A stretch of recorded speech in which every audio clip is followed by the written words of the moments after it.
Bonjour et bienvenue dans 50 nuances de sport, le podcast qui fait rimer bonheur et sueur. Moi, c'est Rosanne, et ici, je donne la parole à des sportives et sportifs passionnés, aux parcours différents, qui vous partagent leur histoire, leur vision du sport, ou encore une expérience qui les a marqués. Des témoignages passionnants, faits pour vous inspirer. Si vous écoutez 50 nuances de sport, et que vous aimez la course à pied, vous connaissez probablement le podcast Dans la tête d'un coureur, ainsi que leurs co-animateurs Guillaume et Fred. Vous connaissez peut-être également le tout nouveau podcast Dans la tête d'un triathlète, où Guillaume partage son challenge de réaliser un triathlon, bien qu'atteint de dyspraxie, un handicap engendrant des troubles de la motricité. Curieuse d'en apprendre davantage sur lui et de comprendre son cheminement, je lui ai proposé de partager son histoire dans 50 nuances de sport, une proposition qu'il m'a fait l'honneur d'accepter. Alors si aujourd'hui Guillaume est un sportif passionné, pendant longtemps son handicap a été un vrai frein à sa pratique et plus largement à sa sociabilité. Durant notre échange, il nous raconte les difficultés qu'il a rencontrées étant enfant, alors qu'il associait sport et lien social, et comment tout cela a influencé son estime de soi. Il nous partage son évolution, sportive, mais également personnelle, l'amenant progressivement à transformer faiblesse en force pour avancer. Alors au-delà du partage autour de son histoire personnelle, Guillaume nous invite à re-questionner plus largement notre regard sur la différence. La nôtre et celle des autres.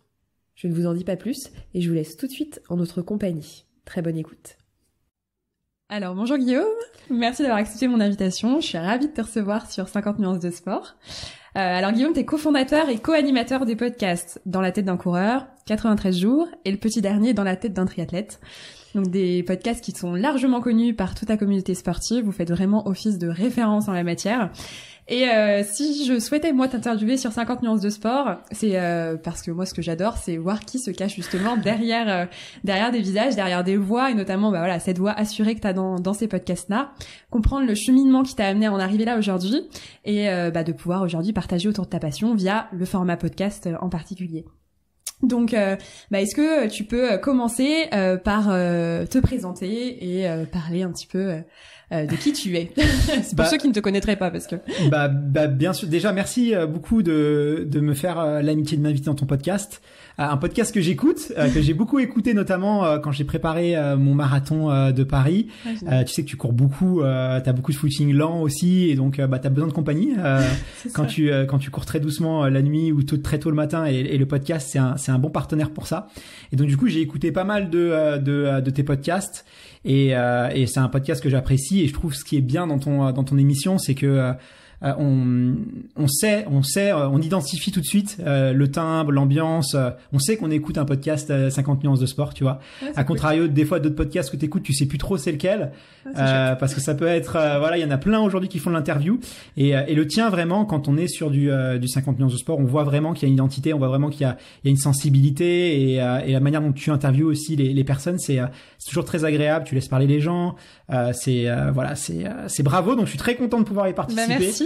Et j'ai accepté avec grand plaisir et puis maintenant ce sera à moi de tenir compagnie peut-être à toutes celles et ceux qui nous écoutent en courant. Ouais, c'est ça.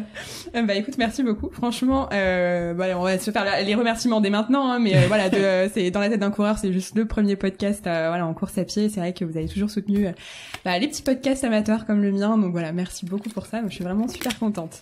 Je vais commencer par une question que je pose quasiment toujours en fait, pour justement comprendre un peu le cheminement, ton histoire avec le sport et en particulier la course à pied, et te demander est-ce que le sport a toujours fait partie de ta vie ou pas? Alors ça c'est une bonne question. En fait, j'ai toujours aimé le sport. Le problème c'est que le sport m'aimait pas. Donc ça a été extrêmement compliqué ma relation avec le sport.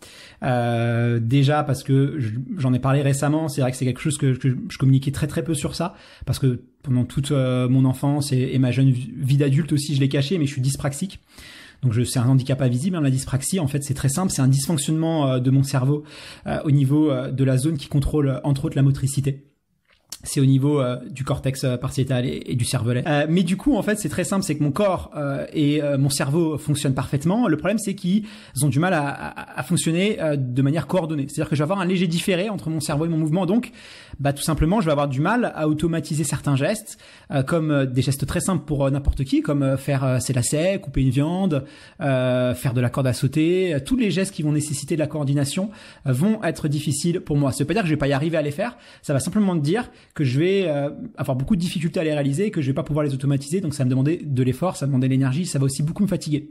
Donc forcément, quand t'es pas coordonné, tu peux difficilement faire des sports comme le foot, le rugby, le tennis, le basket, l'escrime, le judo, bref. 99% des sports sont compliqués pour toi. Et donc du coup, le sport, si tu veux, c'est quelque chose qui était quand même assez important dans le développement d'un enfant et surtout d'un petit garçon. Alors, c'est pas pour genrer, mais quand tu regardes comment s'occupent les petits enfants, ils font du sport, ils jouent à la balle, ils jouent au tennis, ils font du basket, ils ont tous des maillots de foot et tout. Et du coup, c'est vrai que du coup, comme j'avais ce dysfonctionnement, je pouvais pas jouer avec les autres enfants et donc du coup, j'étais quand même vachement isolé. Et pour pallier à ça, je me suis vraiment battu pour essayer d'essayer d'être un peu sportif tout simplement pour être moins seul en fait, voilà, et pas isolé. Mais malheureusement, ça a pas forcément marché comme ce que je voulais. Donc j'ai fait plein de sports. J'ai fait du tennis, du basket, du foot, de l'escrime. Je crois que j'ai tout fait en fait. Ouais. Et j'étais absolument nul en tout, mais vraiment très mauvais. Et du coup vers 14 ans, peut-être 13-14 ans, j'ai lâché l'affaire et je me suis dit que le sport c'était pas pour moi quoi. T'as été diagnostiqué quand?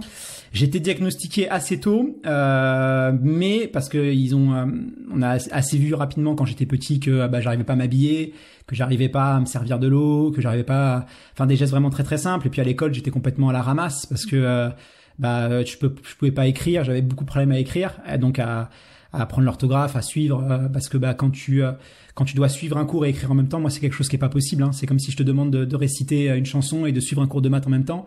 Tu vas galérer. Donc c'était très compliqué pour moi. Donc donc voilà, la prof s'inquiétait et tout, et donc il pensait que j'avais grosso modo, il pensait que j'avais un dysfonctionnement intellectuel, que parce que je parlais pas beaucoup. En plus j'étais très isolé, très seul. Donc ils ont alerté mes parents et donc j'ai fait des tests et donc ma mère était pas très inquiète parce qu'elle savait que au niveau cérébral ça fonctionnait, que j'étais hyper curieux et tout. Et donc on m'a détecté avec des fortes capacités intellectuelles et d'apprentissage. Et ils ont s'aperçu qu'il y avait quand même un problème et donc ils ont cherché à beaucoup de choses. Et à l'époque c'était quand même pas très répandu. Et donc la dyspraxie, mais à l'époque on savait très peu, encore aujourd'hui, comment ça se traduisait dans le cerveau. Et donc on m'a simplement dit que c'était mon problème d'écriture était lié par rapport à ça, en me disant voilà, c'est un problème de coordination. Mais si tu veux, on m'a pas expliqué pourquoi, comment, on m'a pas donné le nom. J'ai su à 30 ans en fait mettre un nom vraiment sur la maladie et enfin sur l'handicap plutôt. Et du coup j'étais pas du tout, enfin je pensais pas que si j'avais des difficultés pour faire du tennis ou du basket, je pense simplement parce que j'étais nul en fait et que voilà, j'ai pendant toute mon enfance, je pense, jusqu'à même mes 20 ans, je pense que je me suis considéré un peu comme un espèce d'abruti amélioré, tu vois, un peu vraiment, voilà. Le vilain petit canard. Ouais, le vilain petit canard, et puis même de quelqu'un de très maladroit, parce que quand t'es dyspraxique, tu renverses tout, t'es extrêmement maladroit, donc, et puis aussi, c'est ce qui contrôle aussi tout ce qui est de l'orientation. Ouais. Donc je me perds tout le temps. J'oublie tout le temps mes affaires. Enfin, il y a plein d'autres choses, dans la dyspraxie, c'est assez handicapant. Et je pensais, en fait, que j'y arrivais pas, et que les autres y arrivaient, mais pas moi. Et du coup, voilà, quoi. Donc, diagnostiqué tôt, mais finalement, personne n'a pris la peine de m'expliquer à moi, d'expliquer à mes parents. Et c'est aussi une des raisons pour laquelle je veux en parler. Aujourd'hui, c'est pour voilà, aussi sensibiliser les gens par rapport à cette maladie, parce que malheureusement, on peut assez vite être cruel, les enfants entre eux, ou même aujourd'hui encore, quand je vais dans une salle de sport, pour de la musculation, et si je suis avec un prof de musculation et qui me demande de faire un exercice avec des poids, en dehors des machines avec des poids, je vais avoir des grandes difficultés, et je vais bien voir dans ses yeux qu'il va avoir un jugement. Donc c'est important aussi de pouvoir sensibiliser les gens, que ce soit s'il y a des profs qui nous écoutent, il y a même des professeurs d'auto-école, des gens qui sont en contact avec des enfants, des profs de natation, n'importe quoi, qui peuvent détecter ça et peut-être faire preuve d'un petit peu plus d'empathie. Donc pour ça, il faut en parler et il faut communiquer sur ça. Ouais, parce que les dys, il y a effectivement, on en parlait quand on préparait, mais il y a notamment la dyslexie dont on était plus en contact avec des enfants dyslexiques étant jeunes, mais c'est pareil, en fait, on nous expliquait pas que c'était vraiment un handicap, et il y avait quand même ce jugement entre les enfants. Donc si en plus sur la dyspraxie, c'est pas quelque chose qui est vraiment connu. Enfin, moi, je crois que j'ai découvert. Pourtant, j'étais chargée de mission handicap, hein, mais j'avais jamais rencontré de personne diagnostiquée dyspraxique avant. Donc, c'est quelque chose effectivement dont on parle peu, donc qui doit être encore plus handicapant du fait qu'on ne connaît pas. Et on estime à 2/5, voire 3/5 des personnes dyspraxiques qui eux-mêmes ne le savent pas. Donc eux-mêmes pensent être nuls. Voilà, clairement c'est ça, parce que tu penses être nul. Et en fait, voilà, donc voilà, peut-être que on dit que 3 à 5% de la population française est atteinte de ce trouble-là, donc peut-être qu'il y a des gens qui nous écoutent et qui sont atteints de ça. Bah écoute, du coup tu expliquais que donc tu aimais le sport, mais le sport ne t'aimait pas. Donc si j'ai bien compris, ce que tu cherchais à l'époque, c'était aussi le lien qui se créait à travers le sport, le côté collectif, le côté partage avec les enfants. Et quand finalement tu finis par baisser les bras vers 14 ans, qu'est-ce qui se passe ? Qu'est-ce qui se passe en fait à ce moment-là? Je me convainc que je suis pas sportif. Je me convainc que le sport n'est pas fait pour moi et que et aussi c'est beaucoup de souffrance que voilà, je décide que c'est trop et que cette fois-ci je vais tourner la page parce que il faut bien se rendre compte que dans tous les sports que j'ai pu faire, j'étais vraiment très mauvais et en fait c'est très simple, j'ai mis beaucoup de cœur à l'ouvrage parce que je voulais réussir et puis j'avais vraiment la chance d'avoir une maman qui me poussait et qui m'a beaucoup soutenu et qui m'a accepté comme j'étais mais qui me challengeait beaucoup en me disant il faut que tu y arrives, il faut que tu persévères, mais il faut vraiment se rendre compte que j'ai échoué, donc j'ai jamais gagné un combat de judo, un combat d'escrime, j'ai jamais gagné une partie de tennis, j'ai jamais gagné j'ai jamais marqué un but ou marqué un panier quand je faisais du basket. C'est 100% de défaite de mes 10 ans enfin même mes 8 ans à mes 14 ans. Donc c'est le moment où on se construit à l'adolescence. Exactement. Et puis quand j'étais petite, à 8 ans, je faisais du judo. Tu vas surprendre une maman qui dit t'inquiète pas, celui-là je l'ai vu combattre, il est vraiment nul. C'est des gens qui vont se moquer de toi parce que les parents, tu sais, quand ils soutiennent leur enfant, ils sont aussi très impliqués, ils peuvent être aussi méchants par rapport aux adversaires, il y en a qui prennent ça très à cœur. Et aussi l'humiliation par rapport à tes parents qui viennent et qui te voient tout le temps perdre. Donc il y a cette relation à l'échec qui est extrêmement forte, vraiment. Donc c'était aussi beaucoup de souffrance. Et puis vachement excluant parce que quand t'es petit et que tu peux pas jouer au foot, on vient pas te chercher, t'es pas choisi dans les je suis pas le seul, hein. Les personnes en surpoids, les personnes qui étaient aussi peut-être très très minces ont connu ça aussi, cette exclusion d'être le dernier vraiment qu'on choisit dans l'école. Donc il y en a tous, il y en a à chaque classe, il y en a. Et à un moment donné, voilà, tu te dis écoute, je vais peut-être baisser les bras et je suis pas sportif et stop, basta quoi. Donc j'ai complètement rejeté le sport de mes 14 ans à mes 20 ans. Je m'y intéressais plus du tout. Voilà. Et qu'est-ce qui s'est passé à tes 20 ans? Qu'est-ce qui a fait que j'ai repris le sport? Oui, après 6 ans. Après 6 ans, en fait, c'est très simple. C'est parce que j'avais envie de perdre du poids. Tu vois, tout simplement. Guillaume, dis donc, j'aurais pas cru ça.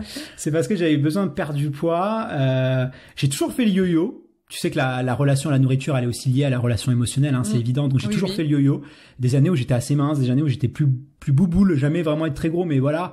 Et puis j'avais toujours fait yo-yo et en plus tu sais quand t'es stressé ou t'as des émotions négatives, positives, il y en a qui ont pas envie de manger, il y en a qui ont beaucoup envie de manger.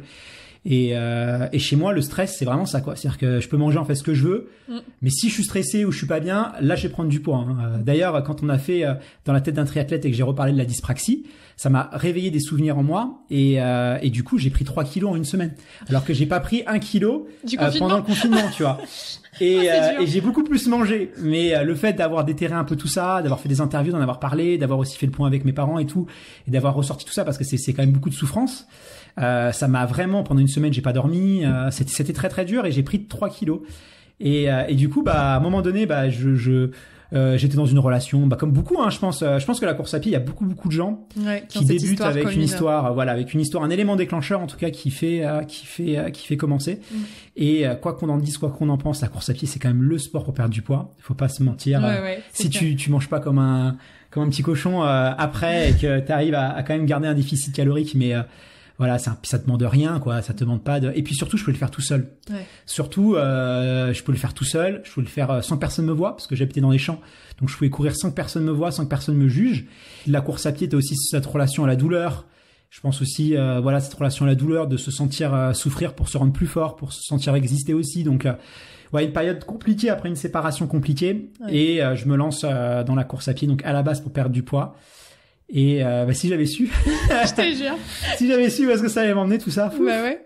Bah non, c'est toujours bien de refaire le parcours aussi, enfin de regarder un peu en arrière dans le rétroviseur, ça fait pas mal d'émotions. T'as commencé, tu courais combien de kilomètres à peu près? T'étais plutôt sur du court, plutôt tout de suite t'es parti sur du long?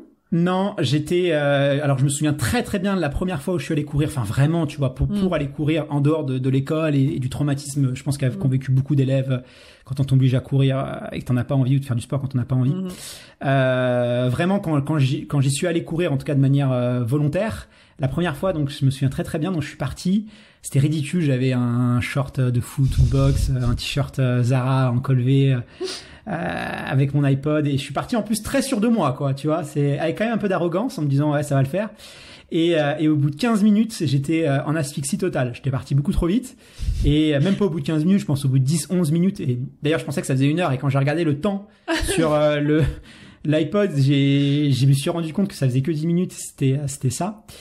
Et voilà, quoi. Ça a été terrible. Et donc, voilà. Et suite à ça, j'en ai parlé à une copine à moi. Et à une amie à moi qui m'a dit, bah, moi aussi, je cours. On va aller courir tous les deux.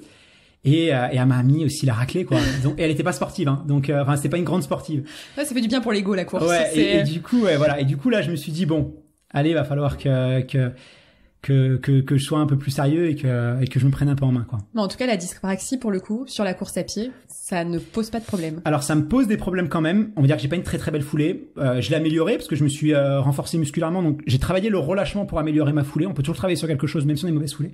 Donc, aujourd'hui, j'ai un bon relâchement parce que je travaille à la musculation, donc ça a amélioré ma foulée. Je vais avoir des bleus, des cicatrices au niveau du pied, en fait, au niveau vraiment du pied, parce que mes jambes des fois vont taper entre elles. Ça, c'est lié au problème de coordination, mais ça va, j'arrive à compenser. C'est-à-dire que voilà, on arrive à compenser. C'est un sport qui quand même demande assez peu de coordination. Alors avec les bras, mais c'est quelque chose, ça a pris 7-8 ans. Aujourd'hui, j'ai vraiment réussi à compenser. Il faut vraiment savoir que le cerveau est magnifique et passionnant parce que justement, il est très plastique, il est expert et il est très plastique. Donc, il a cette capacité à pouvoir se reprogrammer. Donc, même si on n'arrive pas à faire quelque chose, si on y passe du temps et on se force à faire quelque chose, on va y arriver. Je te donne un exemple très simple.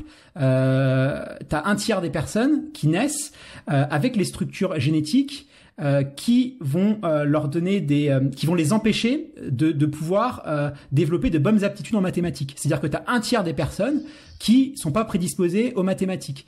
Donc ces personnes-là, quand ils vont arriver en classe et on va leur demander à faire une équation, ils vont se sentir extrêmement bêtes parce qu'ils vont voir les autres y arriver, eux ne pas y arriver. Mais finalement, ça veut simplement dire que pour eux c'est pas intuitif. Mais s'ils travaillent, s'ils s'y forcent, ils vont réussir. C'est juste que ça va être beaucoup plus compliqué pour eux. C'est-à-dire que ils vont pas avoir d'aisance à le faire, mais ils vont y arriver. Ça va demander de l'effort. Et au même titre que marcher, chez un enfant, marcher, pour ça que t'as des enfants qui marchent très tôt, des enfants qui marchent beaucoup plus tard. Moi, j'ai marché très très tard, tout simplement parce que on avance tous à notre rythme. Mais heureusement, le cerveau il est magnifique. La preuve, c'est qu'on n'a jamais vu d'adulte marcher à 4 pattes dans la rue. Donc, ça prouve que quoi qu'il arrive, le cerveau il arrive à se reprogrammer. Quoi qu'il arrive, on peut toujours compenser. C'est magique, hein. Le cerveau, c'est vraiment un organe fabuleux. Donc, c'est juste que ça demandera plus de temps, ça sera plus douloureux à apprendre, ce sera pas agréable, ça sera dur, mais on peut tout faire. Vraiment, on peut tout faire. Donc la course à pied, du coup, tu t'arrives à faire ça en plus de façon isolée, donc c'est aussi l'avantage pour te permettre aussi d'avoir le droit à l'erreur, mine de rien. Tu commences par des petites sorties, tu t'arrêtes il me semble que t'as fait de l'athlétisme, non? Alors après, moi je suis né en plus, tu vois, c'est pour ça que j'ai aussi une relation compliquée. J'avais vraiment envie que la course à pied même, parce que moi j'ai un papa qui était athlète de haut niveau, mon frère aussi a connu le haut niveau dans les catégories jeunes. J'ai grandi dans une famille de sportifs. Haut niveau en quelle discipline? Course à pied. Ah oui, d'accord. Ouais, okay. C'est comme ça que je voilà. Alors moi, la course à pied petit m'intéressait pas du tout.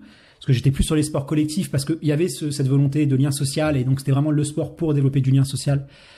Et pouvoir avoir des amis en fait tout simplement et donc voilà, ouais, ça a été des petites séances, ça a été très très progressif. Ouais. Et quel a été justement le déclic pour le premier dossard? Qu'est-ce qui s'est passé? Parce qu'il y en a eu des dossards, je crois que quand même depuis.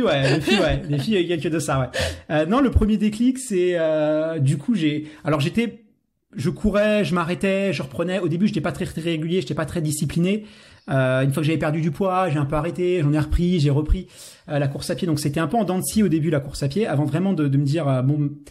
Je commence à m'épanouir dans ça m'apporte vraiment du positif dans ma vie, va falloir que je mise sur ça, mais au début voilà, je l'ai fait de manière un peu décousue. Et c'est un ami à moi, Alexandre, qui m'a dit écoute, viens à Bordeaux, il y a une course qui s'appelle les 10 km de Saint-Médard, allez viens, on la fait ensemble et tout. Et je l'ai regardé, je lui ai dit mais t'es malade quoi, jamais je vais enfin voilà, je suis pas capable. Et il a insisté et tout, et au final il m'a dit, il a réussi à me motiver, à me faire mettre le dossard. Et donc première course, et c'est là où vraiment il y a eu la ligne de départ, l'émotion et tout, sur la ligne d'arrivée je veux dire. Ouais, sur la ligne d'arrivée. Ça a été magique. Qu'est-ce qui se passe dans ta tête à ce moment-là? Bah t'es super content, en plus moi j'avais peur d'arriver dernier, tu vois. Ce qui est ridicule, tu vois, mais vraiment j'avais vraiment peur d'arriver dernier, peut-être pas tout dernier, mais d'arriver vraiment voilà, dans les derniers, quoi. Ce qui est ridicule, hein. Je suis loin d'arriver dernier, j'étais même en milieu de peloton, mais bon, tu t'es convaincu un peu de ça. Ouais, puis même, c'est pas grave, quoi. Enfin, Et au pire, c'est pas grave, mais t'as toujours peur du regard des autres. Ouais. Ça m'a mis du temps, vraiment, avant de m'en affranchir. Mais du coup, voilà, et non, l'émotion, être content, être fier de soi. En fait, je crois que c'est l'une des premières fois où vraiment, réellement, j'étais fier de moi sur quelque chose que j'ai pu accomplir, et puis me prouver, bah voilà, j'en étais capable, donc c'était top. Dans ton podcast 93 jours, l'objectif de course, c'est un marathon, parce qu'à ce jour, tu n'as pas encore couru le marathon. Ça devait être le marathon de Paris qui a été annulé. Donc, entre les 10 km et le semi, il y a eu combien de temps? Et entre semi et marathon, combien de temps avant de passer ces étapes-là? Et bah, je crois que j'ai dû faire mon premier semi en 2015 ou 2016. Donc, tu vois, c'était il y a pas très longtemps. Ça fait 10 ans maintenant que je cours. J'ai 33 ans. J'ai mis énormément de temps avant d'aller sur semi-marathon parce qu'en fait, même en étant qualifié pour les championnats de France, donc avec une performance, j'ai fait 33-30 sur 10. Donc ils sont loin les 5 km en 30 minutes. Ouais, c'est loin. Donc tu vois, qualifié pour les championnats de France, j'ai gagné des courses. Depuis, je me suis vraiment amélioré, j'ai travaillé dur et j'ai réussi à m'épanouir dans ce sport. Mais même en étant avec mon ticket, je fais les championnats de France. Le semi-marathon, pour moi, j'ai gardé ça, tu vois. J'ai gardé de me dire, et même quand j'ai fait la préparation de ces peurs, c'est Fred qui m'a dit non, mais, et du coup, il comprenait pas pourquoi je m'en suis fait une montagne, mais c'était dans ma tête. C'était déjà ton coach à l'époque? Ouais, à cette époque-là, c'est lui qui m'a un peu poussé à monter sur semi? Parce que pour moi, c'était 5-10 km. Je pouvais pas aller plus haut. D'accord. Voilà. Pour moi, c'était pas aller plus haut. Et, alors j'adore le semi, au final, c'est une course vraiment qui est géniale, et je regrette qu'une seule chose, c'est de pas être allé plus tôt sur semi. Mais semi, c'était 21 km, tu vois. Et même quand je m'entraînais, je faisais rarement des sorties plus que de 15 km. 15-17 km. Et voilà, quoi. Et là, du coup, le premier semi que j'ai fait, je me suis dit peut-être que je vais exploser à 18 km. Je voyais vraiment la fin. Je crois que déjà, j'étais pas serein. J'étais vraiment pas serein je me suis dit, je vais. Il va se passer un truc. Je vais tomber, ça va, voilà, il va se passer un truc, ça va craquer. Et au final, j'ai fini super bien. Même j'en ai tellement gardé sous le coude que quand je finis en 1:15:01 mon semi, mais franchement j'aurais pu faire une 13 parce que j'ai fini avec mon dernier je crois que dernier 3:14 le dernier kilomètre, donc c'est pas normal de finir un semi en 3:14, hein. C'est beaucoup trop rapide. Donc vraiment j'en ai gardé sous le coude parce que j'avais peur d'exploser. C'est ça. Et le marathon pareil. Et du coup c'est pour ça que quand j'explique des fois à des gens dans le podcast et que j'ai jamais fait de marathon, et le marathon c'est un truc qui me fait peur, les gens ils me croient pas, ils me disent mais attends mec, bah ouais, parce que t'as vu peut-être qu'ils me trouvent pas sincère, mais j'ai gardé ça quoi en tête, et du coup c'est pour ça aujourd'hui que j'ai jamais encore couru le marathon à 33 ans. Ouais. J'ai jamais fait, c'est un truc qui me fait peur. Ouais. Tu vois. Qui te fait peur. Et pourtant, c'est quelque chose, alors je pense qu'on en reparlera après, mais que t'as voulu aussi partager justement avec avec l'audience, bon, du coup, dans la tête d'un coureur, mais via 93 jours, de se dire finalement, c'est difficile, mais je vais le partager, je vais le faire avec des gens, c'est pas encore plus difficile? Non, bah tu sais, t'as aussi le côté que tu l'as annoncé, donc il faut le faire. Ouais, faut assumer derrière. Ouais. Ça, faut assumer parce que tu sais que le cerveau il déteste être confronté à ces incohérences, et puis on n'aime pas passer pour des gens qui font pas les choses. Hein, bon là, en l'occurrence, mais bon, après en même temps, oui et non, parce que je sais très bien que j'allais le faire. Enfin, quand t'es pas trop inquiet. Et puis j'ai Fred qui est un super entraîneur et qui est pas du genre à te laisser te poser des questions ou à trop mettre du cérébral là-dedans et voilà, et à laisser les doutes s'installer. Mais non, mais du coup en fait je me suis rendu vraiment compte que par rapport au podcast qui a marché, les témoignages qu'on a pu avoir, que beaucoup de gens en fait étaient comme moi et osaient pas faire des marathons, des ultras, des triathlons, se sentaient pas forcément légitimes ou à leur place en tout cas. Ouais. Je dirais même pas forcément que c'est une question que de légitimité, c'est surtout de se sentir à sa place. Se sentir capable, se sentir d'avoir les moyens pour. Et en fait, on entretient tous des croyances limitantes, si tu veux. On a tous nos limites, ça c'est évident. Génétiquement, on aura des limites. On ne sera pas Usain Bolt. Hein, voilà. Enfin, peut-être, mais en tout cas, moi non, en tout cas. Génétiquement, on a des limites, faut l'accepter. Mais les barrières qu'on se met sont je suis sûr, à 20% de nos capacités réelles. Il y a vraiment, voilà, jamais, moi déjà. Mon rêve, c'était de finir un 10 km. J'ai fait un 10 km, je me suis entraîné après sérieusement, j'ai refait un 10 km, je l'ai fait en 43 minutes. Mon rêve, c'était de faire moins 40 minutes. Et j'avais un ami à moi qui le faisait en moins de 40 minutes. Pour moi, c'était le dieu sur terre. C'était vraiment l'athlète de haut niveau, tu vois. Je le regardais, il me faisait rêver, quoi. J'ai fait 40 minutes.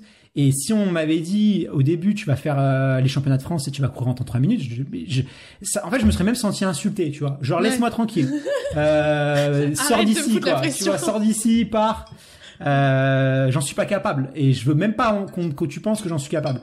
Ouais. J'acceptais même pas ça, tu vois, l'idée de ça. Donc déjà, j'ai eu ce travail sur moi-même, mais step par step, tu vois, c'est vraiment faut se donner des petits objectifs, c'est vraiment la stratégie de la marche, quoi. C'est-à-dire apprendre en marchant. Voilà, c'est vraiment d'y aller step par step, c'est hyper important de pas se donner d'objectifs trop ambitieux. Faut vraiment faire preuve d'humilité, c'est très très important dans le sport. Parce que la course à pied, de toute façon, si tu fais pas preuve d'humilité, je crois que tu te le reprends en pleine tronche avec la course à pied, c'est elle qui te dit mais en fait là tu t'es enflammé là. Donc ton rapport au sport, il a énormément évolué avec le temps. Tu parlais du fait que quand tu étais petit, c'était pour le lien social. Ensuite, ça a été finalement pour aussi te défouler, perdre du poids. Aujourd'hui, ton rapport au sport, qu'est-ce que t'apporte la course à pied? La course à pied, enfin le sport en général. Aujourd'hui, je me suis vraiment réconcilié avec le sport et surtout, je fais du sport pour les bonnes raisons. C'est-à-dire, je fais plus du sport pour plaire aux autres, mais je fais du sport pour me plaire à moi-même. Donc déjà, quand ton système il change, ta façon de voir les choses change, t'es dans de meilleures conditions pour appréhender les trucs. Donc le sport m'a énormément appris. Je pense que le sport m'a vraiment fait prendre conscience que quand tu te donnes un objectif et que tu es prêt à payer le prix et assumer les conséquences de cet objectif-là, finalement, quasiment rien t'est impossible. Et ça te rend vraiment très très fort. Je pense vraiment que globalement, tu vois, si je prends mon histoire personnelle, donc par rapport à la dyspraxie, c'était vraiment extrêmement handicapant. L'école, ça a été terrible pour moi. L'école, j'en ai énormément de problèmes avec. Pour ça que j'en profite. Peut-être il y a des instituteurs qui nous parlent ou tu vois, qui nous écoutent, pardon, ou des gens. L'école, c'était vraiment très très. Alors ça a beaucoup changé, mais l'école des années 90 et les écoles même des années 80. Ma mère aussi est dyslexique, elle. Mon frère est dyslexique fort. Dans les années 70, on mettait des bonnets d'âne à ces gens-là, des gens qui étaient handicapés en fait. On les humiliait, on les faisait comprendre qu'ils n'étaient pas comme tout le monde. Et l'école, comme elle a été construite dans les années 1900, c'est l'usine quoi. Faut rentrer dans des cases. Ouais, c'est ça, c'est le système républicain en France où pendant longtemps on a pensé que t'avais les élites d'un côté. Alors c'est Polytechnique, c'est l'ENA, c'est les élites parce qu'ils sont dans des familles et c'est eux qui vont gouverner les autres. Et puis t'as les gens, c'est les exécutants. C'était ça, hein, la manière de penser de l'époque. Et l'école a été construite sur ça. Si tu regardes l'école, on classe les enfants par année de fabrication, par âge, alors que c'est stupide. Enfin, je veux dire, si t'as des enfants autour de toi, tu sais très bien qu'un enfant de 2 ans, moi, le fils de mon frère n'a rien à voir avec le fils de mon meilleur ami où je suis parrain parce qu'ils évoluent tous à leur rythme différemment. Donc, ça n'a rien à voir. L'âge n'est pas du tout un critère. Et on les range comme ça. Ils sont classés par an avant de rentrer en classe. Il y a une cour, il y a un préau, comme dans une usine. Ça sonne au niveau des cours. C'est une usine, tu vois. Et dans l'usine, tu veux l'uniformité. Donc, tous ceux qui se conforment pas ou qui rentrent pas dans ces règles-là, sont exclus de ça.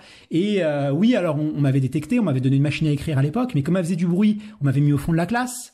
Parce que ça gênait les autres élèves, donc tout seul et isolé. Enfin, vraiment, faut se rendre compte des difficultés que j'ai pu rencontrer à l'école et de la souffrance que j'ai pu avoir. Ouais, et puis le manque de confiance que t'as eu après dans la course, etc., c'est lié. Bien sûr, et puis le manque de confiance en toi. Je veux dire, quand t'es dyspraxique, tu peux pas mettre la table parce que tu casses tout. Donc, dès que tu veux prendre quelque chose, on te l'enlève. Dès que tu veux faire quelque chose, on t'empêche de le faire. Le sport, comme je t'ai dit, j'ai loupé toutes mes compétitions. Donc, t'imagines au niveau confiance en soi, ce que j'ai pris, c'était quand même assez cher, comme beaucoup de gens. Hein. De toute façon, quand tu rentres pas quand t'es petit, tu veux rentrer dans une norme. Il faut surtout pas être plus gros que les autres, faut surtout pas être plus mince que les autres, faut surtout pas être plus grand que les autres, faut surtout pas être trop rousse, trop blond. Faut rentrer dans des cases. Malheureusement, finalement, il y a peu de gens qui rentrent, tu vois, parce que qui sont comme ça, tu vois. Donc c'est très dur pour beaucoup de gens. Je suis pas malheureusement ou heureusement, je suis pas le seul dans ce cas-là. Mais la vie est très très dure. La vie est très très dure. La réalité, elle est là. La vie te frappe très fort. Il y a rien qui frappe plus fort que la vie. Ça, c'est une réalité. Moi, je suis complètement opposé à cette idée du karma, qui est quelque chose qui est certes très romantique, mais c'est une connerie absolue parce que la vie est profondément injuste. Il y a des gens très bien à qui il arrive des choses terribles. Il y a des gens, c'est des pires salopards à qui il arrive des choses fabuleuses. Ce qui change, c'est notre capacité à faire les bons choix. Et nos choix ont des conséquences sur nos vies. Mais si vous avez une capacité à prendre les bonnes décisions, la vie va être bien avec vous. Le karma, c'est une connerie, c'est pas vrai. Allez expliquer le karma à une fille de 8 ans qui a une leucémie et à ses parents, je vous mets au défi de le faire. Donc la vie est profondément injuste. À partir du moment où tu sais ça, déjà il faut l'accepter parce que c'est pas évident d'accepter l'injustice. C'est l'un des sentiments les plus durs, je pense, à accepter parce qu'on cherche la justice, mais malheureusement, voilà, il faut l'accepter. Il y a des gens pour qui ça va être facile de faire certaines choses. Il y a des gens pour qui ça va être difficile. Qu'est-ce que je peux mettre en place et si tu veux, pas chercher d'excuses non plus, pas chercher la facilité, se dire oui, si c'est plus dur que les autres, si pour apprendre à faire du tennis, je vais mettre 10 ans et je vais avoir un niveau très mauvais, c'est pas grave, ça sera. Mais j'avance à mon rythme, tu vois, j'avance à mon rythme.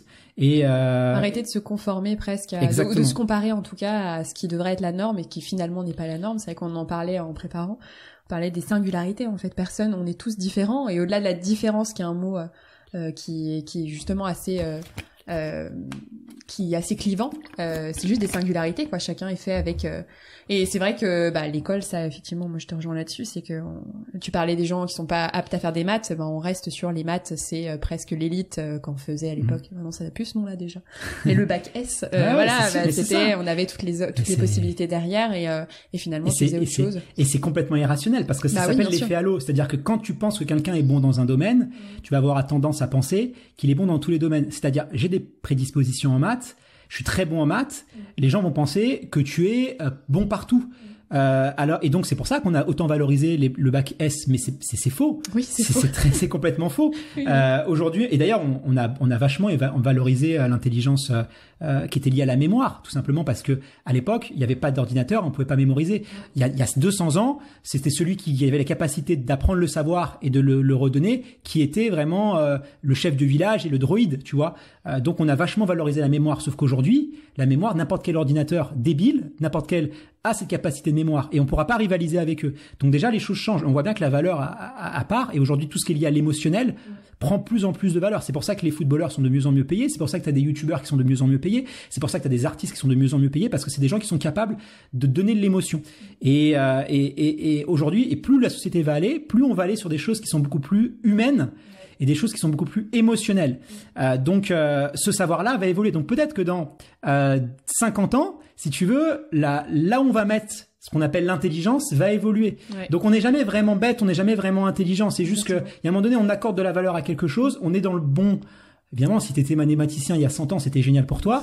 Aujourd'hui, si tu l'es, je suis pas sûr que ce soit un vrai avantage, tu vois. C'est mieux d'être dans, tu vois. Donc, il y a vraiment cette conscience de se dire, on a chacun nos forces, on a chacun nos faiblesses. Moi, c'est le cas typiquement pour moi, hein, mais là, j'ai parlé de mes défauts, mais j'ai aussi des qualités. Et en fait, il faut simplement pas se comparer aux autres.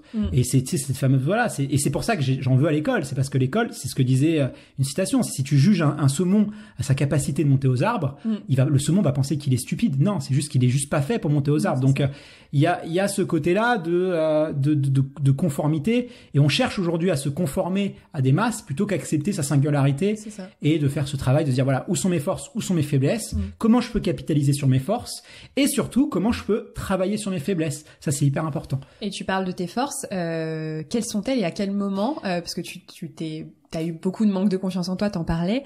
À quel moment tu prends conscience de tes forces? Est-ce que t'en as toujours eu conscience, ou elles se sont révélées un petit peu à toi?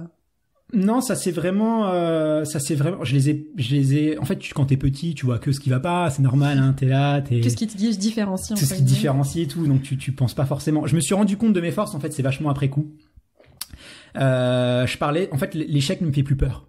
Je te donne un exemple. Bah oui, quand tu loupes tout et que tu arrives dernier à tout et que tu ne gagnes pas. Alors j'aurais adoré gagner ne serait-ce un seul match de tennis ou ne serait-ce que pour voir mes parents être fiers de moi, tu vois, sur une compétition ou un truc comme ça, tu vois. J'aurais adoré pas tout le temps rentrer en ayant perdu et pas tout le temps tout louper. Mais le côté positif, c'est que maintenant je suis vacciné à l'échec. Oui, tu sais que t'es pas mort depuis, donc. Voilà, je suis pas mort depuis et l'échec ne me fait plus peur.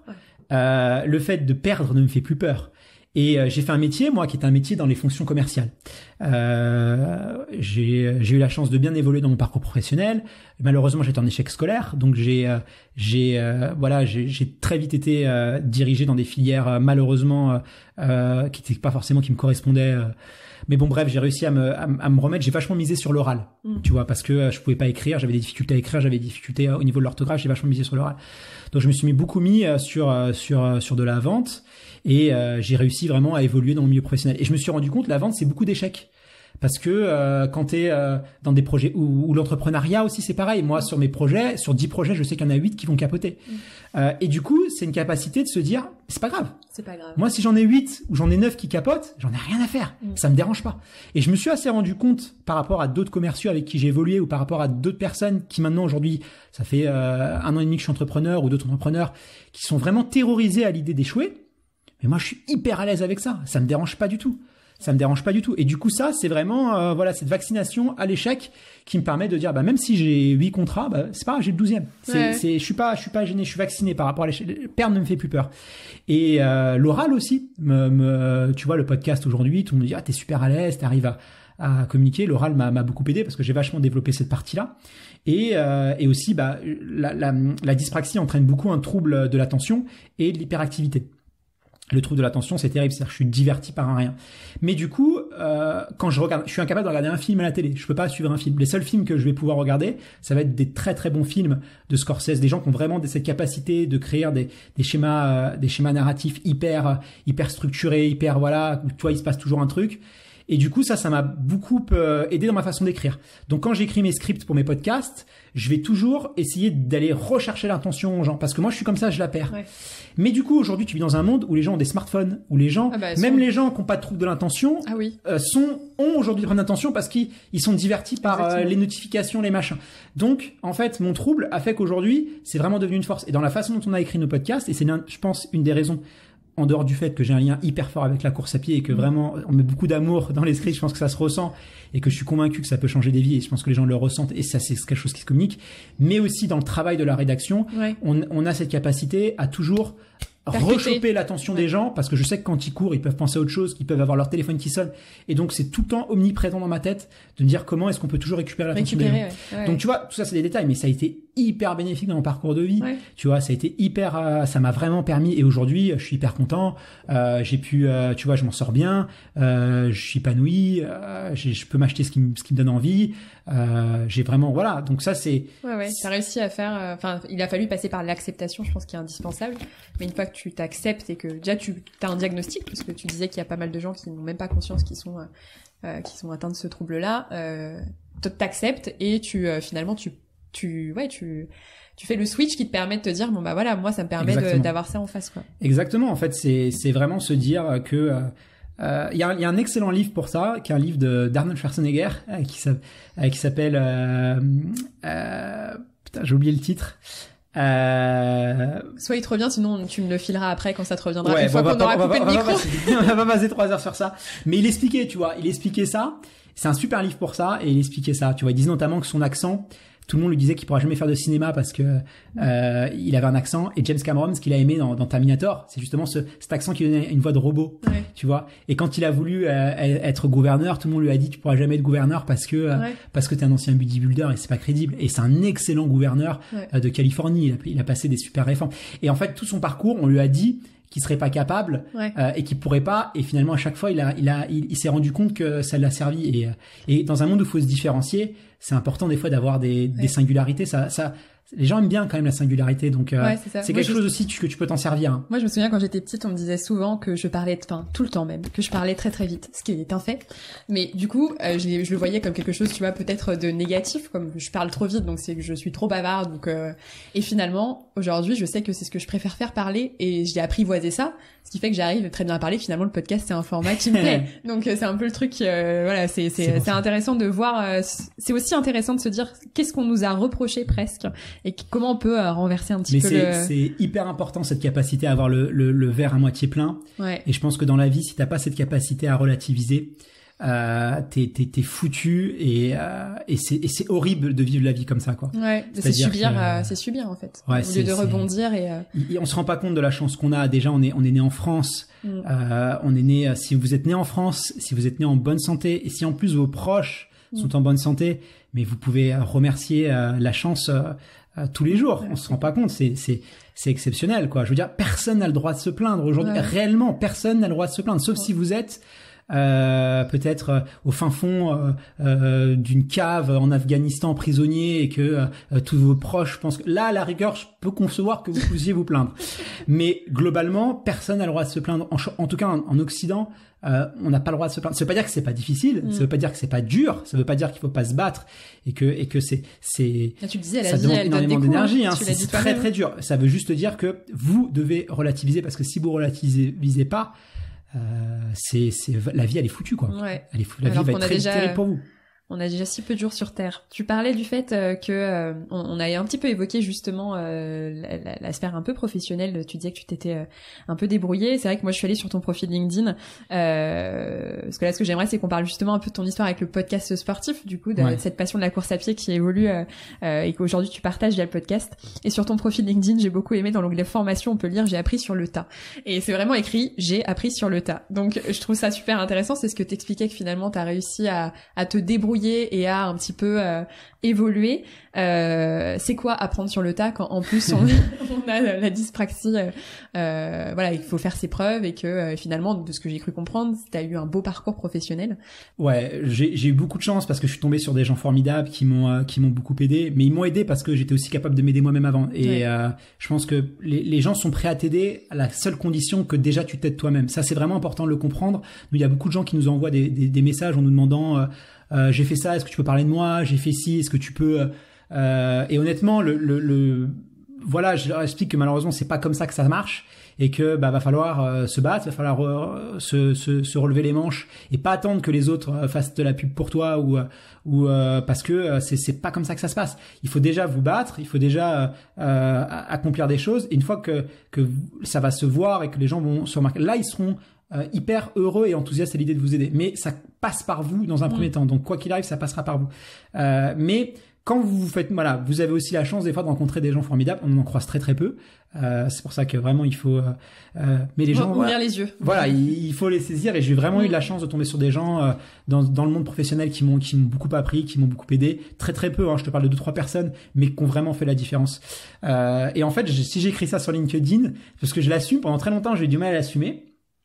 Parce que je me suis retrouvé, je travaillais dans un grand groupe média, sur le plus gros secteur, donc je gérais un secteur à plus de 50 millions d'euros, hyper structurant pour la régie parce que c'était mon secteur, c'était 20% du chiffre d'une grande marque de télé. Donc j'avais des gens en face à moi qui ont fait des écoles de commerce, des gens qui ont mis 50 000 euros dans leur étude, 50 000 euros d'études, qui ont fait des super parcours, qui sont tous les mêmes, hein, ils viennent tous de Paris, de grandes villes et tout, et du coup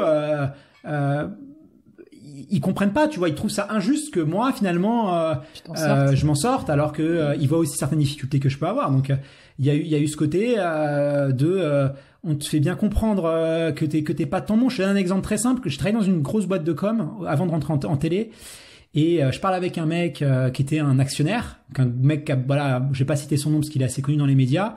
Je discute avec lui à table, je crée vraiment du lien avec lui, ça match, et il me demande mes études, en me demandant quelle école j'ai fait. Et là, je lui dis, voilà, que je vais pas lui dire, j'ai fait un BEP. Tu vois, on est dans un grand restaurant parisien étoilé, dans un grand table. Et là, je lui dis, et là, littéralement, je vois ce mec se décomposer. Et je le vois littéralement se désintéresser de moi. Vraiment, quoi. C'est-à-dire que vraiment. T'as pas de valeur. J'ai plus de valeur à ses yeux. Je n'existe plus, et et le mec ah ouais, c'est un imposteur en fait. Ouais. Tu vois, typiquement quoi. Et toi tu l'avais le syndrome de l'imposteur à cette époque-là? Non, moi j'ai jamais eu le syndrome de l'imposteur. Ah, j'ai jamais eu le syndrome de l'imposteur. Je me suis tellement battu qu'aujourd'hui personne peut me dire que je ne mérite pas ma place. Pas se sentir à sa place, oui, parce que les gens te font comprendre aussi que t'es pas à ta place. Parce qu'il y a des normes et... Voilà, et c'est pour ça que des fois, moi la réaction que j'ai eue au travail, c'est de plus donner d'importance à des gens, de plus essayer de rentrer dans des cases et d'être super à l'aise avec le fait des fois d'être seul, d'être à l'aise, de pas des fois être invité au pot de départ ou de machin ou de ci et de ça, parce que les gens fonctionnent en clan. Et les gens aussi, quand ils sont de certains mêmes milieux, vont jouer sur ça. Et ils vont aussi vouloir asseoir leur domination. Tout à fait. Et entretenir ce modèle-là. Et entretenir ce modèle de on est entre nous, machin. Et malheureusement, c'est compliqué d'évoluer si t'es dans ces situations. Donc là, des fois, si les gens m'acceptent pas, je m'en fous. Si je dois manger tout seul, c'est pas grave. J'ai été tout seul toute ma vie, tu vois. Donc ça me dérange pas. Si je dois, tu vois, je suis à l'aise aussi avec ça. Donc aujourd'hui, j'ai pas ce syndrome-là. L'imposteur, je l'ai pas. Je connais pas. Personne peut me dire que si tu veux, voilà. Non, mais c'est fou d'avoir. Je suis là, je l'ai mérité. Je me suis battu et j'ai rien volé à personne et ça a été 10 fois plus dur que les autres. Donc je l'ai pas. Après, ce sentiment des fois de pas être à ta place. D'être un peu à côté, montré du doigt à côté, et ça même avec une force mentale, c'est hyper dur. Et là je t'ai donné cet exemple là, tu vois, mais à contrario, parce que c'est ça qui est fabuleux avec l'homme, avec l'humain, c'est pour ça que moi tu vois, je suis allé dans un zoo récemment à Thoiry.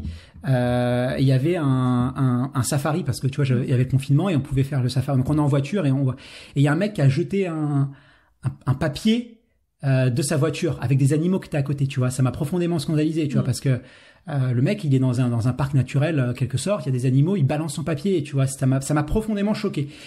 Et là, j'en ai voulu à l'espèce humaine, tu vois. Je me suis dit, putain, mais si les gens sont cons. Non, mais même pas être con. C'est comment tu peux être aussi égoïste et ça m'a révolté, tu vois. Vraiment, ça m'a révolté. Et tu vois, tu peux devenir misanthrope.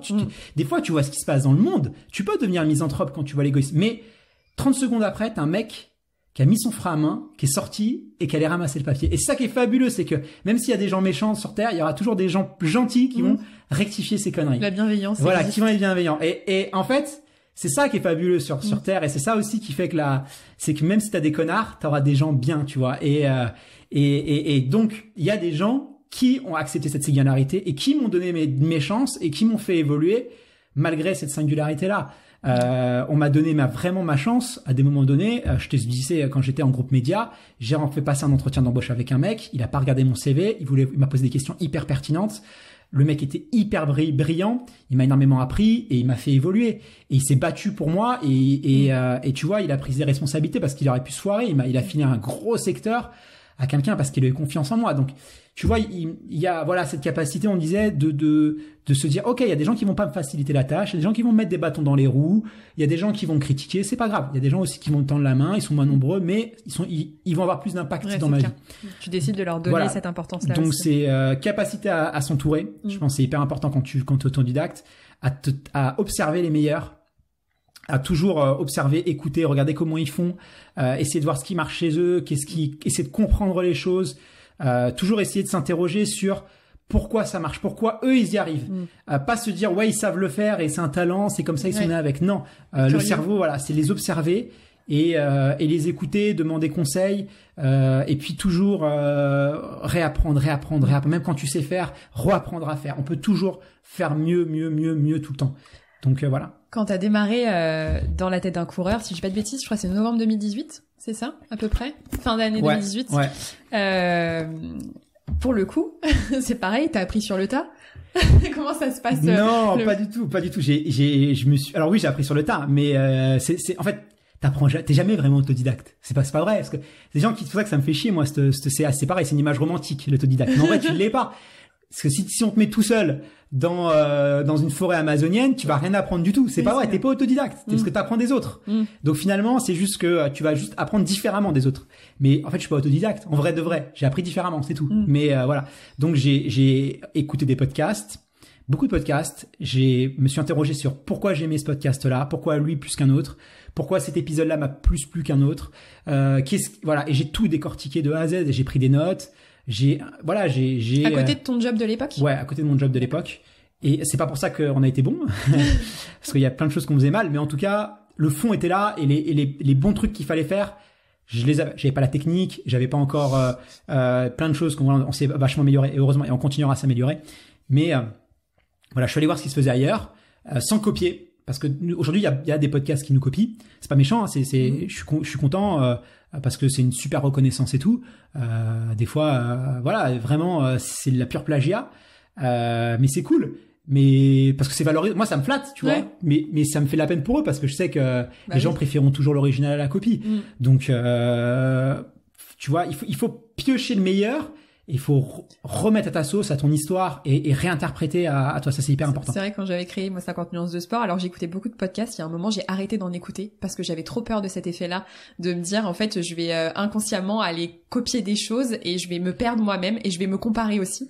Et le fait de un peu, parfois aussi, renfermer un petit peu et se dire, bon, moi, qu'est-ce que je veux faire passer comme message?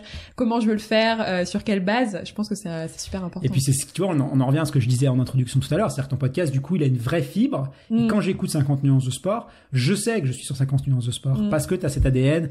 Même la façon dont je vais me livrer dans ce podcast-là, je l'aurais jamais fait dans un autre podcast parce que je serais pas, tu vois, je me sentirais pas à l'aise. C'est pas des choses mais je sais que dans ton podcast, c'est ce genre de discours qu'on peut avoir et je me sens en confiance. Donc, tu vois, tu as cette fibre-là qui est hyper importante. Ouais, mais il a fallu un moment que je ferme, je ferme parce que j'avais mes propres démons. Moi, pour le coup, le syndrome de l'imposteur, j'ai connu, tu vois. Donc, c'est vrai qu'on se dit, bon, à qui je suis pour? Et donc, il y a un moment, c'est aussi bien d'avoir conscience de ces, on va dire, de ces failles et de se dire, bon, bah, je vais sécuriser en disant, bon, je ferme un petit peu, là, j'écoute pas. Puis aujourd'hui, maintenant, je suis beaucoup plus à l'aise avec le podcast. Bah, ouais, tu réécoutes et t'as trouvé ton ADN, t'as trouvé ton style. Vous êtes vraiment vous avez été les premiers. Moi, je me souviens qu'au moment où je réfléchis à lancer 50 nuances de sport, où l'idée me vient, il y avait pas de podcast sur la course à pied. Il y en avait, enfin, en tout cas, c'était pas du tout connu. Et là, bim, vous sortez, vous apparaissez, et là, je fais waouh! Et donc, c'était de toute façon, voilà, une approche assez expertise, mine de rien, parce que vous avez, inclusive, mais expertise. Exactement. Et d'ailleurs, là-dessus, j'avais envie de creuser avec toi, tu parlais beaucoup de confiance en toi et j'aimerais savoir si c'est lié ou pas. Lorsque tu as lancé Dans la tête d'un coureur, c'est vraiment passé de, moi, je me souviens parce que j'adore savoir qui se cache derrière les gens, derrière les projets, derrière. Et donc, première chose que je fais, je vois Guillaume et Fred, je vais essayer de voir si je peux aller choper des informations sur qui sont ces personnes-là. Et ton profil était à l'époque en privé, enfin, il y avait pas d'infos, on avait très peu d'infos sur vous. Alors que quand on voit, du coup, 2 ans après, aujourd'hui, t'arrives à parler de ta dyspraxie et on passe vraiment d'un podcast qui à la base était Dans la tête d'un coureur à quelque chose qui est profondément incarné, qu'on le voit avec 93 jours et là vraiment avec Dans la tête d'un triathlète puisque c'est toi qui te mets au triathlon, c'est de toi qu'on parle, c'est comment tu expliques cette évolution là? Alors non, en fait je vais être hyper sincère avec toi. Qu'est-ce qui s'est passé? Il y a eu un élément déclencheur. En fait, tout simplement, pendant un moment donné, il y a eu un post qui a été fait sur les réseaux sociaux lors du salon du running, où ISO a diffusé 4 conférencières, donc 4 femmes qui allaient donner une conférence, et donc je vais pas les citer, mais c'est voilà des personnes qui sont profondément passionnées de course à pied, que moi je connais pour la plupart, qui sont passionnés de sport, passionnés de course à pied, et qui racontent et qui transmettent. Mais qui sont pas des imposteurs. C'est pas la nana ou le mec qui va mettre un legging pour faire des photos, mais tu vois, qui fait ça juste pour être opportuniste, tu vois. Ça, je peux comprendre que ça énerve les gens, et moi, le premier, ça m'énerve. Là, en l'occurrence, c'est pas le cas. Et en fait, ces personnes-là, elles se sont fait pourrir sur les réseaux sociaux, et vraiment insulter méchamment, avec des trucs hyper méchants, en disant que, rabaisser, tu vois, rabaisser. Voilà. Moi, je sais ce que ça fait d'être rabaissé, donc ça m'a énervé. On en a parlé dans le podcast, on dit que c'était pas normal, que c'était pas ça de la course à pied. La course à pied, c'est un sport qui est hyper inclusif parce que tout le monde peut en faire, tout le monde a sa place. Moi-même, dans mon histoire, je t'ai raconté, on a bien vu qu'on peut se progresser. Donc, et puis Fred, c'est des valeurs qui sont profondes, ça nous a touchés parce que vraiment, on est tellement opposés à cette vision-là du running, et c'est tellement l'inverse de ce que nous on voit de la course à pied, on s'y est opposé. Et il y avait aussi beaucoup de sexisme. Oui. Et notamment, il y a un groupe Facebook qui est assez connu, qui aujourd'hui alors ils font des progrès, ils ont vu aussi la mode tourner, hein, donc je pense qu'ils sont aussi malins et intelligents. Mais ce groupe Facebook était clairement misogyne dans certains de leurs contenus. Je dis pas qu'ils l'étaient, mais dans certains contenus, notamment une photo qu'ils avaient diffusée où je te la montrerai en off, mais qui est clairement sexiste. Et méchante en plus, tu vois. Et en plus, et puis ils faisaient ça pour tout, pour les co-trails de Paris, en se moquant des jeunes trailleurs. Alors, tu sais, ils faisaient la différence entre les nouveaux trailleurs et les anciens trailleurs. Alors ceux qui font les co-trails de Paris, ils les ridiculisaient. Tous les clivages, voilà. Bon, ça marche sur les réseaux sociaux, ça marche parce que les gens ils sont tribal et que c'est tellement facile de se moquer des autres, ça crée du reach. Voilà, bref. Moi, un peu scandalisé par rapport à ça, je poste sur mon compte perso. J'avais un peu de gens, mais c'était fermé. Et la personne, en fait, qui tient ce compte-là, publie mon identité. Et à l'époque, on communiquait pas sur notre identité, tu vois. Et en fait, à ce moment-là, je me rends compte que c'est une faiblesse parce que j'étais vachement attaché à ma vie privée. Je voulais pas trop apparaître. Je voulais aussi pas parler de nous, Fred et moi, on voulait pas parler de nous dans le podcast, qu'on voulait vraiment donner la parole aux athlètes et pas parler de nous, pas parler de, tu vois, il y avait aussi cette humilité de se dire, voilà, on veut mettre en avant, on a des aptitudes, on connaît les médias, on connaît le social, on connaît les codes, on est capable de créer une audience, de voilà, parce que c'est le médiateur un peu du message. C'est notre métier. Il y a aussi Pierre-Emmanuel qui sait faire. Je veux dire, c'est un métier aujourd'hui l'influence. Hein. C'est un métier. On sait faire, mais on va s'en servir aussi parce qu'il y a des athlètes de haut niveau qui connaissent pas les codes, qui savent pas forcément faire.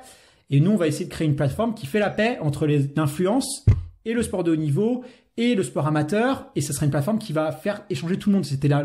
Mais nous, on va juste donner l'outil. On voulait pas se mettre dessus. Et finalement, ils ont partagé ça. Et je me suis fait, leur communauté est venue m'insulter en message privé en disant, j'ai eu une razzia de 60 messages. Alors j'étais en plus avec ma copine à un concert que j'attendais depuis longtemps. Mais quand tu reçois des insultes et tout. Ça te pourrit un peu ta soirée. Ouais, ça te pourrit un peu la soirée, en plus que des mecs, hein, grosso modo et tout. Donc j'étais un peu vénère. Et là je me suis dit c'est une faiblesse. Et ma vie privée, il y a des gens forcément. De toute façon, je suis dans l'influence. Faut faire des sacrifices. Malheureusement dans la vie, on peut pas tout avoir. Voilà, on peut pas tout avoir. Voilà. Si tu voulais défendre ton message, fallait défendre mon message. Donc j'ai dit maintenant je vais m'assumer, je vais communiquer sur moi. Je vais en tout cas plus être anonyme et puis j'assume ce que je dis, tu vois. Et puis du coup les gens vont pas pouvoir révéler mon identité à des gens parce qu'ils connaissaient, parce que c'est un petit monde le social et qu'on se connaît quand même plus ou moins. Et voilà. Donc à ce moment-là, je décide de passer en off, de passer en public et du coup voilà, c'est ce qui a fait le déclic en fait. Ouais. Voilà. Et après, les gens, du coup, ont pu aussi s'identifier. Enfin, il y a eu un attachement à Guillaume et Fred, quand vous voyez en story. Bon, ça humanise aussi le, vraiment, on l'a pas fait. Vraiment pas. Moi, je l'ai vraiment fait pour me dire, je veux plus que ce soit vulnérable. Ouais, voilà, c'est ça. C'était vraiment ça la volonté. Ouais. Je vais m'assumer, je veux plus que ce soit vulnérable et tout. Et puis après. Et de là à passer le gap des podcasts très incarnés. Après, oui et non, dans la tête d'un coureur, 93 jours, c'est incarné. Oui. Mais 93 jours, si tu suis bien, la valeur de 93 jours, c'est pas forcément moi. C'est parce que je vais voir des experts. C'est ça, exactement. Je vais voir. C'est pas moi, je me filme, je suis pas capable de faire ça. Et c'est pas le contenu que je consomme. Moi, les influenceurs, c'est aucun jugement de valeur. C'est juste, c'est pas le contenu que je consomme. J'ai fait ci, j'ai fait ça, c'est pas ce que je consomme. Donc, je vais pas produire quelque chose que je consomme pas. Mais il y a quand même une identification, que tu le veuilles ou non, il y a quand même une identification à toi, justement, dans ces podcasts-là. Et là, dans la tête d'un triathlète, on a envie de suivre. En plus, tu as aussi fait part de ta dyspraxie, mine de rien, maintenant et pas avant. Donc il y a presque, on a envie que tu réussisses ce challenge-là et voilà, et c'est mine de rien, c'est pas évident de peut-être se mettre en avant comme ça sur un challenge que tu... C'est vrai. Vraiment la dyspraxie, si j'en ai parlé, c'est vraiment parce que je veux vraiment faire de la pédagogie autour de ça. Et donc, parce que c'est hyper important. Et puis surtout, ça m'a beaucoup aidé d'entendre des témoignages de gens dyspraxiques. Pendant longtemps, je suis allé sur YouTube, j'ai vu des conférences de gens qui ont parlé de la dyspraxie. Il y a pas que les problèmes de motricité, t'as des grands problèmes aussi en termes de fatigue et d'épuisement, notamment sur les liens que tu vas faire avec les gens. C'est-à-dire, moi, les groupes, j'ai beaucoup de problèmes à m'épanouir dans un groupe. Dès qu'on est plus de 3-4 personnes, je suis quelqu'un qui s'efface. Aller dans un centre commercial, au bout d'une heure, je vais être épisé. Un parc d'attractions, c'est compliqué pour moi d'y aller. Il y a énormément de choses. Et en fait, écouter des gens qui vont témoigner et parler de leurs difficultés, ça m'a fait beaucoup, beaucoup de bien. Et à un moment donné, tu te dis aussi, tu dois apporter ta pierre, et peut-être que tu peux pas que profiter des témoignages et pas apporter ton propre témoignage et tout, tu vois. Donc, et je sais, même s'il y a peu de gens qui vont, alors il y a des gens qui vont être, t'as les hauts potentiels, t'as les gens, et t'as les gens qui sont aussi hyper émotionnels, t'as des gens peut-être aussi qui étaient en surpoids, des gens aussi qui avaient des métabolismes très très minces. Ces gens-là, ils peuvent aussi s'identifier à ces syndromes-là. Donc, ça aide, ça contribue. Mais pour moi, je t'ai dit, hein, j'ai pris 3 kilos. Ça fait 2 semaines que je suis quasiment plus capable de courir parce que ça m'a épuisé. Alors que j'étais bien revenu. La nuit, tu vois, je peux plus m'endormir avec ma copine parce que je gigote de partout et j'ai obligé d'aller écouter 3 heures de musique pour me vider la tête. Ouais. Parce que si j'écoute pas 3 heures de musique, j'arrive pas à m'endormir parce que ça revient. C'était hyper compliqué, tu vois. Ouais. Ça a vraiment été compliqué de le faire. Le challenge. Faut vraiment pas se dire, parce que c'est tellement facile de se dire, c'est pas une identité. Oui, c'est pas un truc pour vendre. Ça l'est, mais ce que je dois payer par rapport à ce que ça va me prendre, c'est plus dur. C'est vrai, c'est pas ça la motivation première. La motivation première, c'est vraiment de pouvoir 2D et dire aux gens, ne vous réfugiez pas dans vos excuses. Ouais. Voilà, première chose. C'est-à-dire, on a tous des difficultés. La preuve, c'est que moi, il y a encore 5 ans, je galérais pour faire mes lacets. Donc imaginez-vous sur un vélo, tu vois. Je reçois 1 million de messages en ce moment parce que les gens ils me disaient mais t'as pas de pédale mécanique. Ouais, mais moi pédale mécanique, je tombe sur un vélo, tu vois, un vélo déjà de route, monter dessus, ça a été un apprentissage. La piscine, les gens me diraient mais moi je suis un peu pas de bon natation. Je sais pas nager, je sais ne pas me noyer. J'ai appris à ne pas me noyer, mais en vrai je sais pas nager, donc je vais vraiment partir. Donc c'est ça le message que je veux passer aux gens, c'est ça ce que je veux dire dans ce podcast.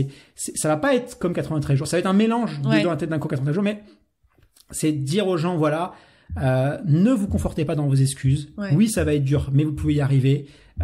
Finalement, c'est en sortant de sa zone de confort, c'est en essayant justement d'aller travailler sur ça que vous allez énormément apprendre et que vous allez gagner en confiance en soi. La confiance en soi, c'est merveilleux. Aujourd'hui, j'ai la chance même d'être un peu trop débordant des fois, d'avoir trop de confiance en moi. mais ça se travaille réellement. C'est quelque chose. Ouais. On est en naissant, on est neutre. Ouais. C'est après notre histoire qui va faire qu'on va soit nous en enlever, soit nous en donner. Mais ça c'est quelque chose, vous pouvez vous battre pour l'avoir. Et clairement, c'est ça, faut se battre. Donc, à un moment donné, il va falloir se relever les manches et il va falloir y aller. Se donner les moyens. Voilà, pas se dire c'est injuste. Parce que, oui, mais bon, ça fait pas avancer les choses de dire ça. Voilà. Et c'est ça, tu vois, que je veux renvoyer. C'est, voilà. Et ça, c'est né avec le confinement. Cette envie de me dire, bah, c'est quoi le plus gros challenge? Moi, le triathlon, j'ai toujours suivi ça. J'adore ça. Je suis abonné à des comptes Instagram. Mais je me suis toujours dit, je pourrais pas. Et le confinement m'a dit, allez, vas-y, t'aimes ça, t'y vas. Ouais. Et voilà. Bah écoute, on va suivre ça avec vraiment beaucoup d'attention. Ce que je te propose, c'est de passer à la dernière rubrique du podcast pour terminer, la rubrique des questions tac au tac. Donc si tu connais le podcast, tu sais que je te pose 2-3 questions, il faut que tu me répondes le plus rapidement possible, le plus instinctivement possible, la première chose qui te vient à l'esprit. Et puis après, tu peux même revenir dessus, c'est pas très gênant, mais c'est quand même plus intéressant. Première question, peux-tu me donner le nom de quelqu'un qui t'inspire en particulier? Il y en aurait beaucoup trop. Le premier qui te vient. Il y en a forcément un, là, qui est apparu dans ta tête. Ouais, là, non, franchement, je vais dire, j'ai pensé, alors, c'est pas forcément le mot, mais je vais te dire, le premier qui m'est venu à la tête, c'est ma mère. Ouais. Tout simplement, ma mère, parce que, c'est formidable. En fait, quand t'es différent, tout le monde est différent. Donc quand t'es hyper émotionnel, que tu vois t'as des facilités sur certaines choses, quand t'as une différence, les gens face à toi, j'ai remarqué qu'ils ont il y a 3 types de personnes qui vont réagir par rapport à ça. Il y a 3 réactions possibles quand t'es confronté, quand t'es différent et que t'es confronté à quelqu'un. Moi, je les ai catégorisées. La première réaction, c'est la personne qui va s'en foutre. C'est vraiment la personne, elle va accepter les gens comme ils sont, sans les juger, et va les accepter. La deuxième personne, c'est la personne qui va pas accepter la différence. C'est-à-dire que si t'es plus gros, plus petit, avec un thème, il va pas s'accepter que tu te respectes pas les normes, que tu te conformes pas à la norme, que tu ne respectes pas les règles. Pour lui, c'est inadmissible. Et donc, il va pas te supporter parce que tu respectes pas certaines normes, certaines règles. Et t'as la troisième personne. C'est un peu plus rare. C'est la personne qui va tout rapporter elle-même. Et donc, il va se dire, bah, pourquoi elle est comme ça avec moi? Est-ce que c'est moi? Est-ce que c'est de ma faute? Est-ce que j'ai dit quelque chose de mal? Tu vois, moi c'est ma vie, tu vois, parce que je peux être hyper chelou dans la vie, tu vois. Et surtout avec beaucoup de monde, tu vois. Donc et il y a des gens qui le prennent vraiment pour eux. Et donc tu as ces 3 types de personnes. Et vraiment voilà, la première catégorie de gens, ces gens qui ont cette capacité à accepter les gens comme ils sont, à pas vouloir les changer, à vraiment les accepter comme ils sont. Voilà, c'est ma maman. Et aussi cette capacité qu'elle a eue de jamais me donner d'excuses, quoi. C'est-à-dire, en gros, mon fils, tu prendras le temps que ça va prendre. Elle a mis peut-être 10 ans à m'apprendre à m'habiller. C'est le problème aujourd'hui avec les dyspraxiques ou les gens qui sont beaucoup suivis au niveau psy. C'est que des fois, ils sont vachement assistés, tu vois. Et aujourd'hui, il y a des dyspraxiques à 25 ans, ils savent pas couper leur viande. Alors, c'est pas un jugement. Je sais qu'il y en a qui ont plus de difficultés que d'autres. Mais il y a aussi ça. Des fois, il faut se faire violence, tu vois. Et tout le monde est différent. Donc, il y a pas d'excuse, tu vois. Il y a pas de. C'est facile de dire ah là, je suis un petit être incompris, fragile. Les gens ne me comprennent pas. On vit en société. Tout le monde est différent. Tu peux créer ta propre société. Il y en a qui ont essayé en 1940. Ça s'est pas super bien passé. Heureusement qu'on apprend à vivre ensemble. Tu vois, c'est ça. Donc non. Et ouais, ma maman, c'est ça. Ouais, c'est de la personne qui a réussi à toujours me pousser, à toujours me dire tu vas y arriver, prends ton temps. Sans pression. Sans pression. Donner la confiance. Elle est pieds noirs. Elle est née au Maroc. Son fils, c'est le plus beau, c'est le plus intelligent, c'est le plus. Et mine de rien, ça a vachement compensé, tu vois. Bah ouais, ça a vachement compensé. Clair. Donc, s'il y a des mamans qui nous écoutent, c'est vraiment hyper important de dire à son enfant qu'il est beau, qu'il va y arriver, qu'il est doué, que c'est le meilleur. Et franchement, ma mère, je pourrais lui dire demain, maman, je vais tout plaquer, je vais faire une société pour aller envoyer l'homme sur la lune. Je te jure, elle est au taquet. Elle est au taquet, elle va me croire capable d'y arriver, hein, tu vois. Elle est vraiment au taquet, elle va me dire vas-y fonce mon fils. C'est partie des personnes ressources. Tu vois, c'est ça. Et ça, c'est hyper important d'avoir des gens qui te font tout le temps confiance. Comme ma mère, je peux pour n'importe quoi, n'importe quel projet. Elle me dit vas-y quoi, tu vas y arriver. C'est génial, tu vois. Donc ouais, c'est ça. Je vais dire à ma maman. Bah très très bien. Pour le triathlon, qu'est-ce que tu préfères entre la natation ou le vélo? Honnêtement, le vélo, clairement. La natation, je te dis, je suis au niveau 0 pour l'instant. Donc, le vélo, je sais faire un peu de vélo, donc ça va. Ok. Je vais avoir des difficultés pour les trajectoires et tout. La natation, ça va vraiment être un challenge pour moi. Vraiment, vraiment, ça va être hyper dur. La question que je pose tout le temps, la chanson inavouable que tu écoutes quand tu fais du sport. J'écoute tout. Alors, franchement, je peux te dire, Vas-y, dis-moi. Non, mais j'écoute de tout. Hein. Tu vois, je vais écouter du rap, je vais écouter de la variété française. J'adore la variété française. Bah, donne une chanson de variété française. Non, mais je sais pas. En ce moment, j'ai ma période d'Emmanuel Moir que j'aime beaucoup. Laquelle franchement, son dernier album, l'Odyssée, est super bien. Il y a des chansons qui me parlent beaucoup. Et puis je trouve même ce mec, je le connaissais vraiment. On m'en a parlé. J'avais une image du mec qui a fait la comédie musicale et tout. Mais c'est un mec. Très touchant. Ouais, hyper touchant, hyper émotionnel. Vraiment le bon créateur pour moi, c'est des créateurs de contenu, donc qui arrivent à donner de l'émotion, vraiment. Puis hyper. Et puis je pense que ce sera un super acteur de cinéma. Moi, je le vois plus dans le cinéma d'ailleurs parce qu'il arrive vraiment. Et voilà, son album est vraiment très très bien. Bah, tu me choisiras une chanson. Non, mais La Promesse, elle est super belle sur l'acceptation, vraiment. Elle est très très belle. Et après une chanson, moi, je suis un fan de Jacques Brel. La Quête. Qu'est-ce que j'écoute le matin, toujours en me levant avant une course, qui est pour moi l'une des plus belles chansons jamais écrites, jamais interprétées. L'interprétation de Jacques Brel, voilà. Après j'aime beaucoup Goldman aussi. J'aime pas la composition parce que je trouve que c'est un peu années 80, mais la capacité de Goldman à se mettre à la place des gens. Il pourrait écrire une chanson sur les bouchers. Tu aurais tous les bouchers de France qui se reconnaîtraient, quoi. Ce mec, il est impressionnant, vraiment. Donc j'ai noté Jacques Brel, La Quête avant une course, et Emmanuel Moir, La Promesse. Et pour terminer, un conseil aux personnes qui nous écoutent. Un conseil global, si t'avais un conseil à donner, là, à passer comme ça. Le seul conseil que j'ai pas de conseil à donner à personne, mais ce qui a marché pour moi, misez à fond sur vos forces. Et c'est pas une excuse pour pas travailler vos faiblesses. Ok, très bien. Bah écoute, sur ces belles paroles, on va pouvoir terminer notre échange. Merci beaucoup. Merci à toi. C'était vraiment cool. J'ai beaucoup apprécié notre échange. J'espère que j'ai pas trop parlé. Je pense que non, t'inquiète. T'inquiète, non, c'était très intéressant et je suis sûre que ça va énormément plaire. Merci beaucoup. Tu clôt la saison de 50 nuances de sport début 2020. Donc merci à toi et puis longue vie à ton podcast merci. On va voir ce que ça va devenir après ma formation et dans ma nouvelle vie. Donc on verra ce que j'en ferai. Mais il y a pas de raison. Merci beaucoup. Salut. Ciao.